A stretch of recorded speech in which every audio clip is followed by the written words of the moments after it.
మునగాకు రైస్ అండి. ఎన్నో పోషక విలువలున్న ఈ మునగాకుతో ఇలా రైస్ చేసి పెడితే పిల్లలు ఇష్టంగా తింటారు. మునగాకు వల్ల మనకు చాలా ప్రయోజనాలు ఉన్నాయి కదండి. అందుకోసమే ఇలా చేసి పెట్టండి పిల్లలకి. నేను ఇక్కడ ప్యాన్ పెట్టేసుకొని ఒక పావు టేబుల్ స్పూన్ వరకు ఆయిల్, హాఫ్ టేబుల్ స్పూన్ వరకు గీ వేసేసాను. ఒక టేబుల్ స్పూన్ వరకు జీలకర్ర, ఇంకా కొద్దిగా ఎండుమిర్చి, కొంచెం పచ్చిమిర్చి కూడా వేసేసి బాగా ఇలా వేయించుకోవాలండి. పొడి పొడిగా వండుకున్న రైస్ని కూడా ఇందులో వేసేసి ఒకసారి బాగా కలిపేసుకోవాలండి. ఇప్పుడు ఇక్కడ నేను మునగాకు పౌడర్ని తీసుకున్నాను.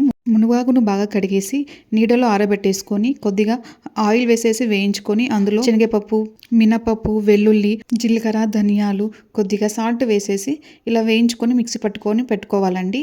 ఆ పౌడర్ని ఇక్కడ 2 టేబుల్ స్పూన్ వరకు వేసేసాను. వేసేసి మన టేస్ట్కి తగ్గట్టు సాల్ట్ కూడా వేసేసి ఒకసారి బాగా కలిపేసుకోవాలి.